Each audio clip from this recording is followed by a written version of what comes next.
Muscle mommy, the pinnacle of perfection. I dream of her touch every night. Yet my fragile heart suffers another devastating blow, knowing I will never taste such perfection. The only thing I can do is watch this guy try his best in this manga titled, a story about treating a female knight who has never been treated as a woman. She is the strongest female knight named Leo Cornelia. Right now, the woman is approached by a boy who seems all flustered, yet she looks annoyed at being called out by someone she doesn't know. If it's a duel the boy is looking for, she is not up for it. He should go somewhere else. Fighting against her would only get him hurt. However, that is not it. Instead of taking his sword out, the boy kneels and takes out a bouquet of flowers, saying he likes her as a woman. His name is Fuli Dent, and, same as me, he loves strong women that handle big swords with majesty. For a moment, the woman gets her cheeks red, but brushes it off.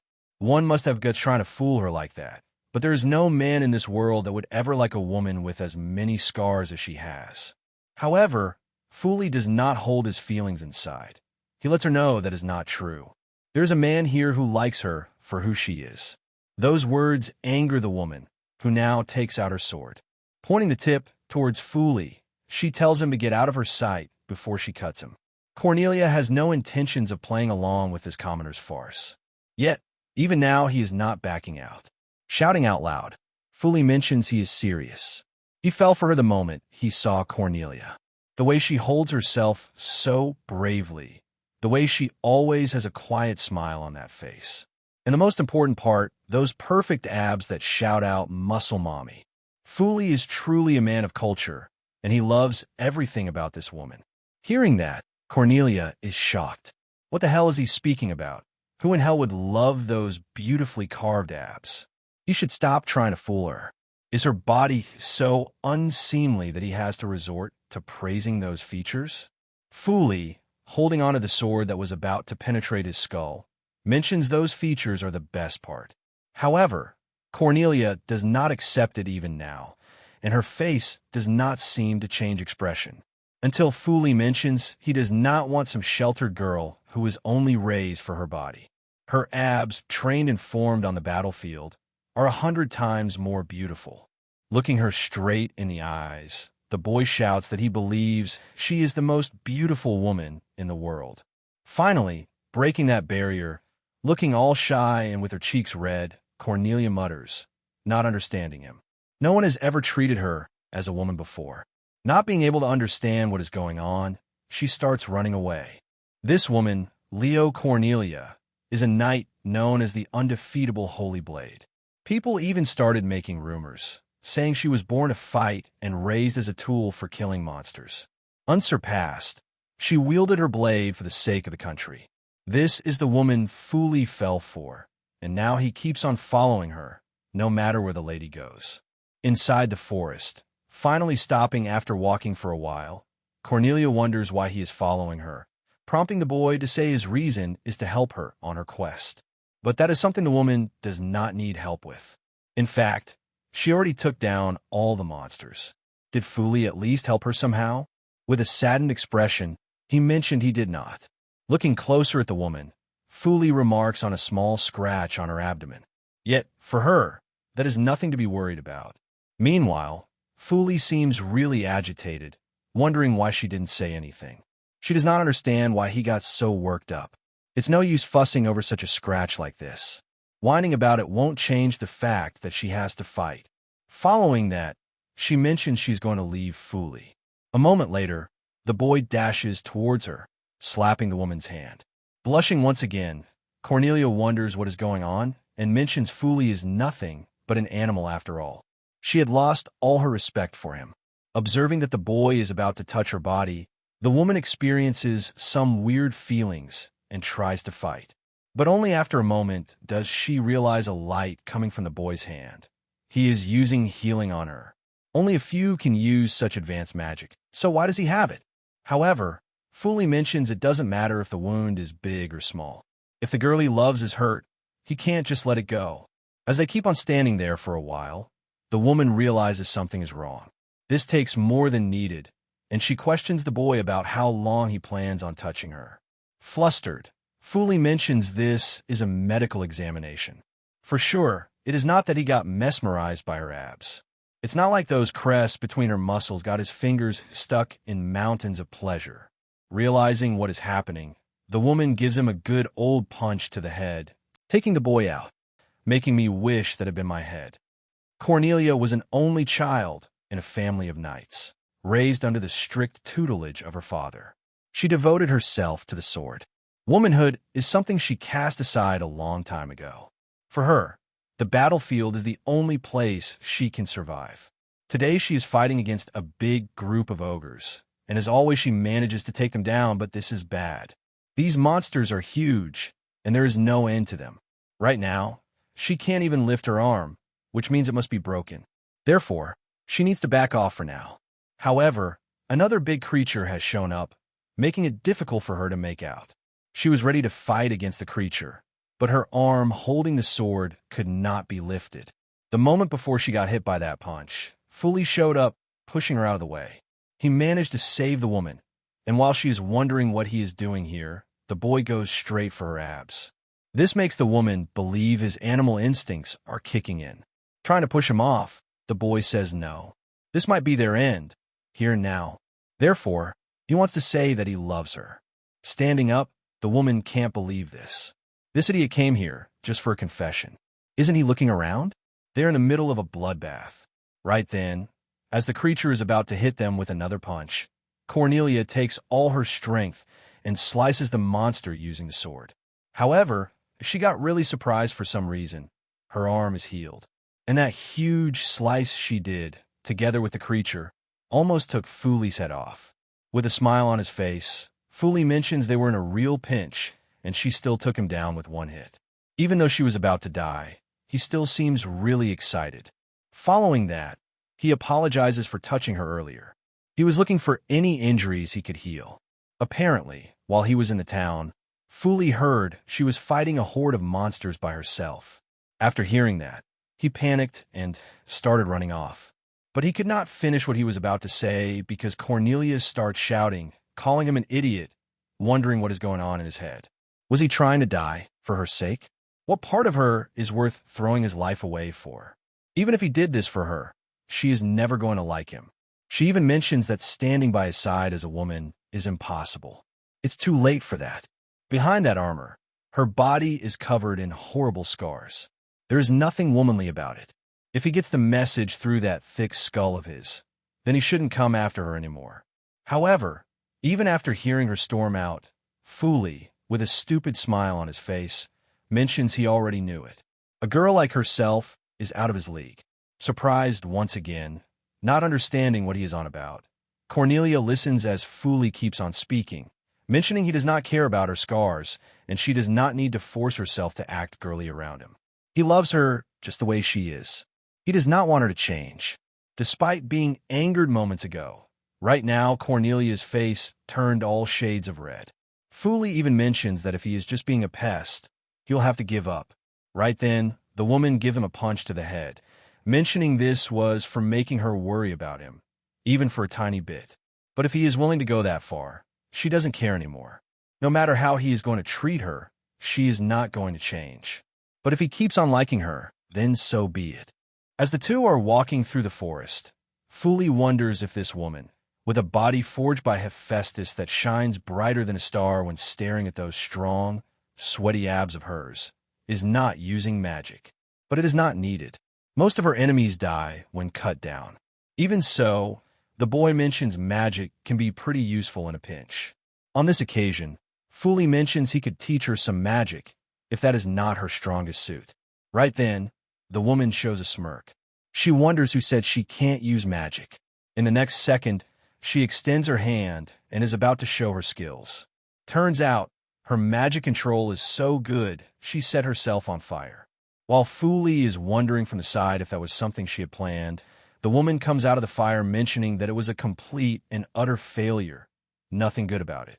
Despite showing a disappointed expression, Fuli mentions that kind of explosion was a high-level spell, more towards the self-destruct kind of blow. This is a first for our boy, who never had to heal this many pointless wounds. Thinking about it, it's true. The explosion she made was in a league of its own. If she had just flubbed it, then it should have only made a puff or something. Maybe Cornelia has an incredible amount of mana inside her. Right then, the boy decides to check and grabs the woman by the hand, squeezing it as if it were a sponge ready to clean the car windshield. Flustered, the woman wonders what he is doing again. Is Fuli in heat? Is it really breeding season? It is not the case. Yet, the boy wonders if this woman really sees him as a wild animal. Holding her by the hand, Fuli tells her to try magic while they are like this. He is going to control the flow of her mana through her hand. This is something she is not very sure about at first. If he can really do that, then he sure is convenient. Right then, she extends her arm, and in the next moment, something resembling a tornado shoots out of her hand, going straight this time instead of enveloping her. All excited, Fuli expresses his amazement, mentioning she has more mana than he could have imagined. Even though it's unstable, this could make for some powerful explosion magic. Showing off a proud expression, Cornelia mentions it is expected since she is the strongest. Seeing her attitude, the boy decides they should go even further. Squeezing her hand once again, even tighter than before, Fuli makes the woman blush harder than I have ever seen a woman blush. He even mentions the less contact he has with her, the harder it is to control her mana. He only needs a little bit more. Therefore, she should try to put up with it. Observing the boy moving closer, believing he might just mess with her, Cornelia is ready to give him a fist in that little face of his. However, when looking at him in the eyes, listening to his words, her heart skipped a beat. Time flies by, and the two of them end up really close to one another, their sharp noses almost touching. Finally, Fuli got it. Now he can make sure everything goes perfectly. Yet, the woman was in distress this whole time and couldn't really push him away. Finally being able to regain her composure, she unleashes all her magical power, creating an explosion that could have rivaled that of the greatest sorcerers. Another day, Cornelia brings back the past, and how the first time the two met, she thought Fuli was a real womanizer. It was totally cheesy of him to bring flowers when he confessed. He must be used to doing this kind of thing. But it is not the case. Cornelia is the first girl he fell in love with. Therefore, he does not really know how all this works. Blushing, the woman's heart is beating just a little bit faster. At the royal capital, while walking through the city, the woman does not have anything to do for today. Right then, she can hear a kid asking her mother for cake, but that won't happen until tomorrow, when it is her birthday. This little conversation she overheard made the woman think about the past, but she is quickly taken out of it. Fuli showed up, wishing her a good morning, while having this mysterious assassin pose. Surprised, realizing it is him, the woman wonders what he wants. Clearly, she can see there is something different than usual. Looking at his eyes, it is like he's steeled himself for something. The woman agrees with herself that he looks kind of cool. Calling the woman by her name, Fuli mentions this is some lovely weather. Stunned, the woman realizes despite all the aura he is collecting, the boy only makes small talk. Standing still, answering simply, she feels his whole aura screaming battle-hardened war hero, but when he talks it's just idle chit-chat. She can't really get a read on him. She must be on her toes. More than that, the boy is also hiding something behind his back. Could that be a weapon? Is he going to try and fight her? There have been rumors about a killer offing famous adventurers after pretending to be their fan. Yet, there is no way it's him. Fuli wouldn't do anything like that. However, she must keep up her guard. Next moment, the boy is pulling something out. And no, it is not something that would have me censor it. He takes out a gift, wishing the woman happy birthday. Turns out, he had asked the Adventurers Guild for her birthday, hoping they could celebrate. As a present, Fuli got her a necklace. This necklace is enchanted to boost her magic resistance. He keeps on muttering and apologizes for not being able to speak properly since he is so nervous. Showing a calm smile, the woman mentions no one ever celebrated her birthday before. She had the wrong idea. Grabbing the gift, thanking Fuli, she goes away. Observing that, Fuli remarks that was a lukewarm reaction, but since she took it, she must have been happy. Back at home, opening the gift box. As she takes out the necklace, Cornelia remembers about the time when she was training with her father, and despite being her birthday, he offered her nothing but training. That was in the past. Right now, equipping that necklace, she is showing off a really nice smile, definitely excited somebody finally cared for her.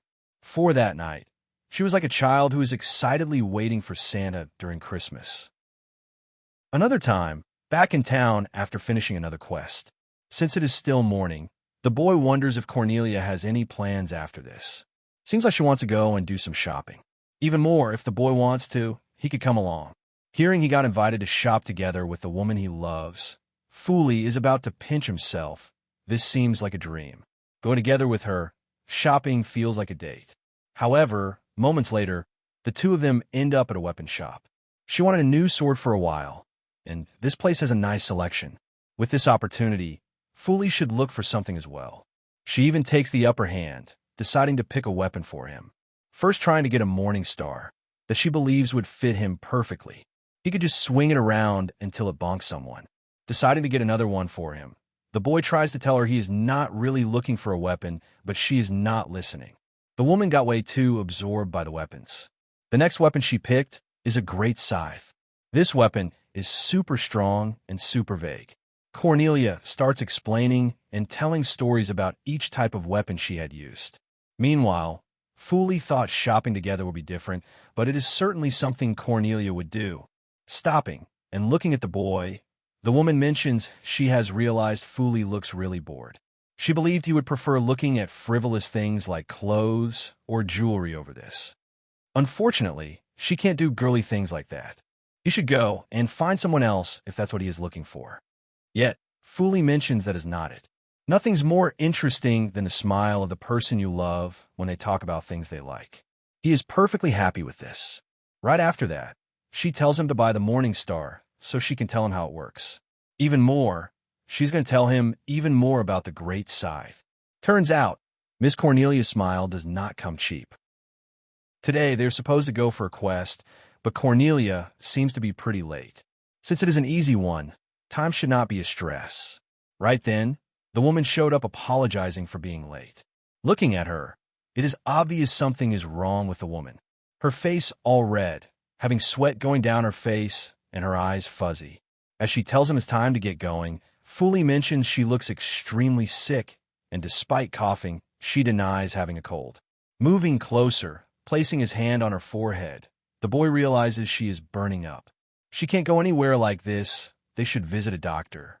Even when the woman tried to punish him for touching her, the punch was too weak to even feel it. She is a stubborn one, since she tries to keep up her stature as the ultimate knight, even though sick. Therefore, realizing this woman will not listen no matter what he says, Fuli crouches and in the next moment grabs Cornelia, lifting her up in his arms. She tries to get away, while wondering what he is doing, but still no success. Fuli lets her know he is going to take her by force, since she is not going to listen. A moment later, after he mentions she is heavy, Cornelia tells him she is not bothered by being heavy. Most girls might think the lighter they are the better, but she is a warrior. If her body is heavier, it is because of her muscles that she worked so hard to train. She takes pride in that. However, right now she wants to be placed down. She does not want anyone to see her like this. Yet, the boy tells her not to worry, since he is going to stick to the empty back roads. Just as she has her pride as a knight, he has his pride as a man. Fuli can't leave alone a girl when she's feeling weak. That feeling is even heavier on him if it is the girl he loves. Now, for the first time in her life, Cornelia believed sometimes it is not so bad to be weak.